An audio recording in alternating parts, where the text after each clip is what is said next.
On the morning of May 28, 1998, America woke up to a headline that sounded almost impossible to believe. Phil Hartman was dead. Not after a long illness, not in a public accident, not in some distant place far from the life people thought they knew. He was found inside his own home in Encino, Los Angeles, shot while he was sleeping. For the public, the shock was immediate because Phil Hartman had never felt like a dangerous celebrity, a chaotic celebrity, or a man surrounded by scandal. He was the calm face in the middle of madness. On Saturday Night Live, he was the performer who could hold a sketch together when everything around him became absurd. On NewsRadio, he carried the rhythm of a newsroom sitcom with sharp timing and quiet confidence. On The Simpsons, his voice gave life to characters like Troy McClure and Lionel Hutz, characters who became part of American pop culture without many viewers even seeing the man behind them. Phil was not known for exploding in public. He was known for control, precision, warmth, professionalism. He made comedy look easy, and maybe that was why the news of his death felt so violent. The man who had spent years helping people laugh had died in the most silent, private, defenseless way imaginable. Then came the darker truth. Phil had not been killed by a stranger.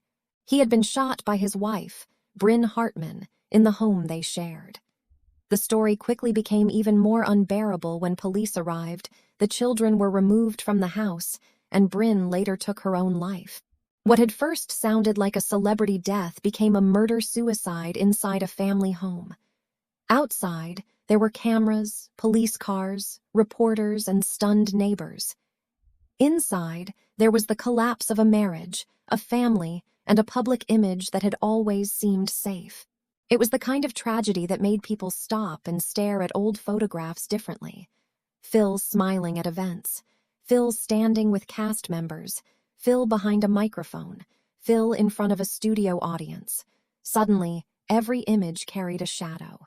How could a man so loved by the comedy world, so respected by his peers, so steady on screen, be taken in a way this brutal? How could the person known as the glue of a show, the one who held everything together, die in a home where nothing was holding together anymore? The horror of Phil Hartman's death was not only in the violence itself, but in the contradiction it exposed. On television, Phil seemed like the adult in the room. He could play presidents, news anchors, lawyers, actors, idiots, villains, and smooth-talking fools. But beneath every role, there was a sense that he knew exactly what he was doing. He was not the loudest performer on SNL, but he was often the one who made the scene work. Other comedians could go wild because Phil could anchor them. He had the rare ability to disappear into a character while still controlling the rhythm of the room. That kind of talent made him beloved inside the industry, not just by fans, but by the people who understood how hard comedy really was. And that is why his death hit Hollywood like a rupture. This was not just the loss of a famous actor. It was the loss of a man many people trusted, admired, and depended on. As the details spread, the public began to look for explanations. A troubled marriage, Bryn's emotional instability, substance abuse, arguments behind closed doors.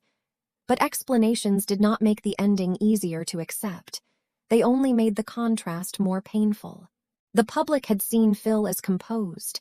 The private story was fractured. The public had heard his voice as comic relief. The final scene of his life was silence. The public knew him as a man who made millions feel lighter. His own home had become the place where everything turned dark. That is where Phil Hartman's story begins. Not with the stage, not with the applause, not with the sketches that made him famous, but with a bedroom in Encino, a police scene outside a quiet house, and a question that still feels cold decades later. How did one of America's most trusted comic voices end in a tragedy no one could laugh away? Before Phil Hartman became one of the most reliable faces in American comedy, he was a man who spent years creating from the background. He was born in Canada, but his life eventually moved toward the restless, creative energy of California, where he did not begin as a television star or a famous comedian.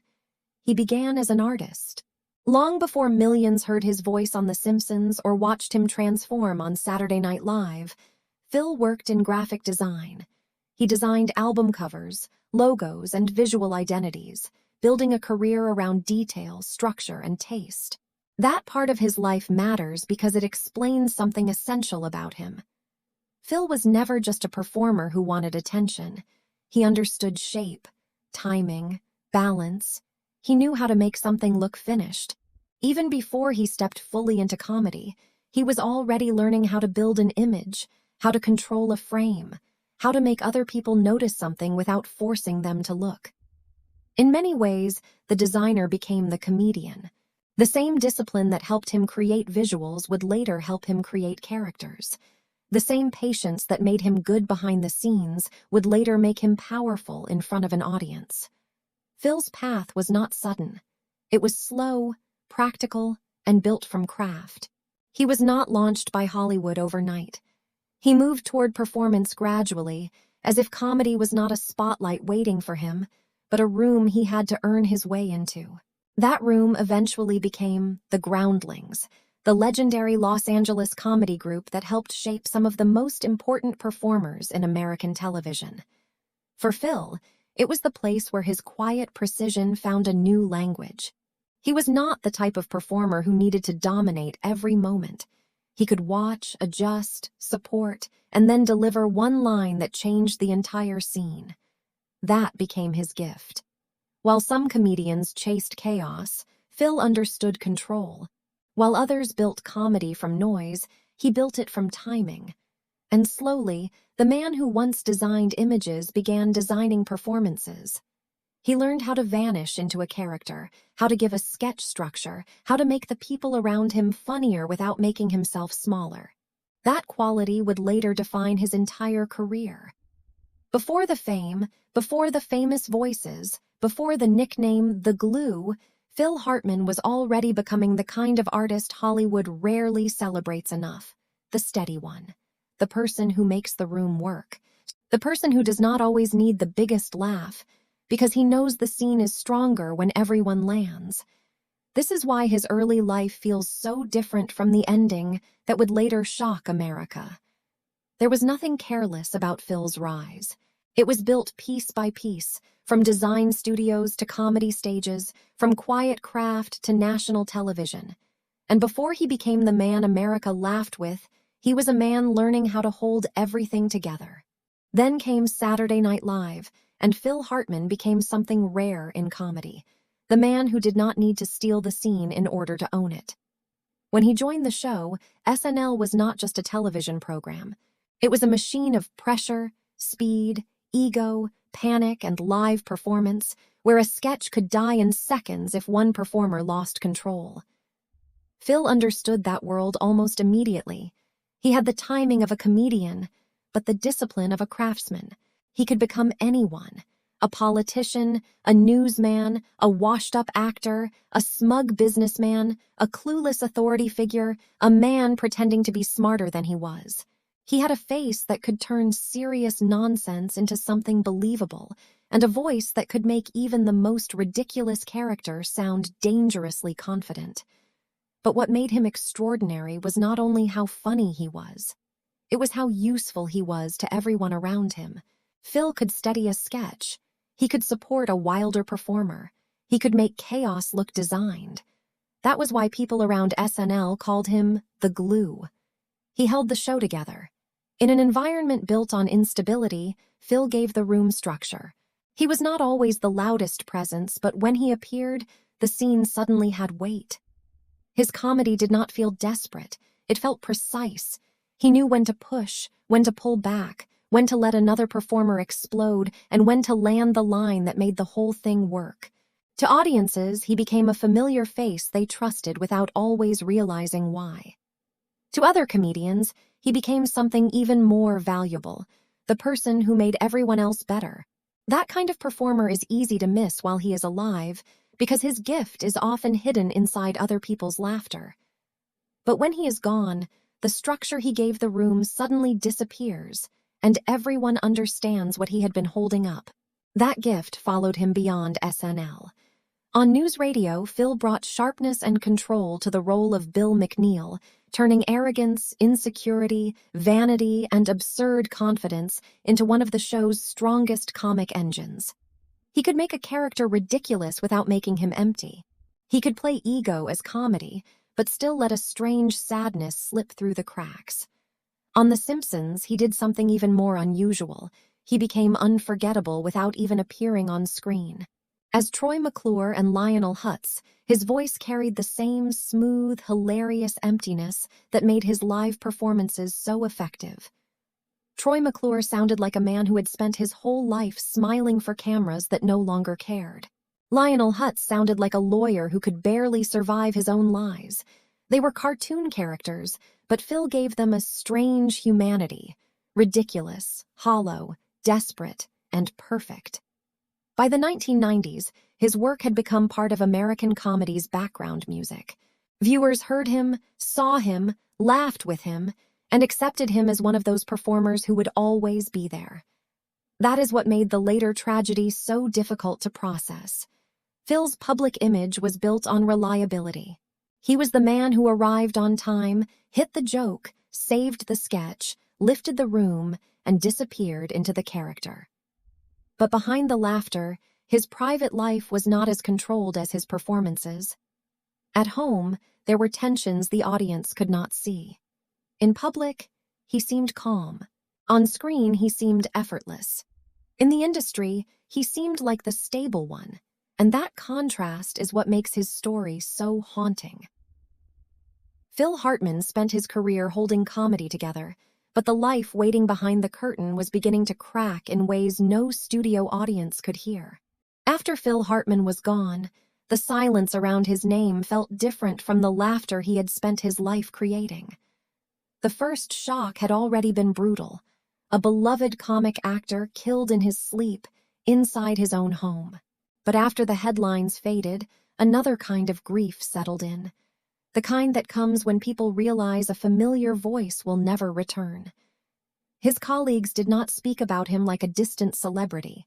They spoke about him like someone who had made the room safer, steadier, easier to survive. In comedy, where insecurity and ego often live side by side, Phil had been the calm center. He was the performer others could lean on. He was the one who could rescue a scene without making it look like rescue. And after his death, that absence became impossible to hide. Saturday Night Live lost more than a cast member. NewsRadio lost more than an actor. The Simpsons lost more than a voice. American comedy lost one of its quiet architects. The characters he left behind suddenly felt more fragile. Troy McClure was no longer just a joke about faded Hollywood charm. Lionel Hutz was no longer just a ridiculous lawyer. Bill McNeil was no longer just an arrogant radio host. They became pieces of a man who had disappeared too suddenly, leaving behind performances that could still make people laugh while reminding them why the laughter hurt. And that is the strange afterlife of Phil Hartman's legacy. He is still funny, even when the story around him is devastating.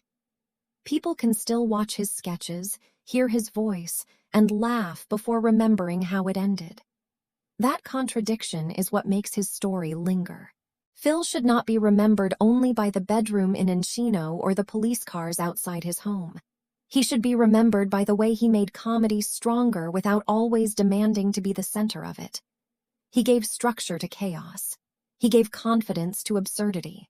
He gave other performers room to shine. But because of how he died, every return to his work carries a shadow. The man who held scenes together could not hold together the life waiting behind the curtain. The man whose voice brought cartoon characters to life was silenced in the most private place a person has.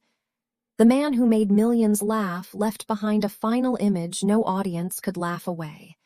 In the end, Phil Hartman's tragedy is not only that he died violently, it is that he seemed to so many people like the stable one, the trusted one, the professional one, the one who would always be there.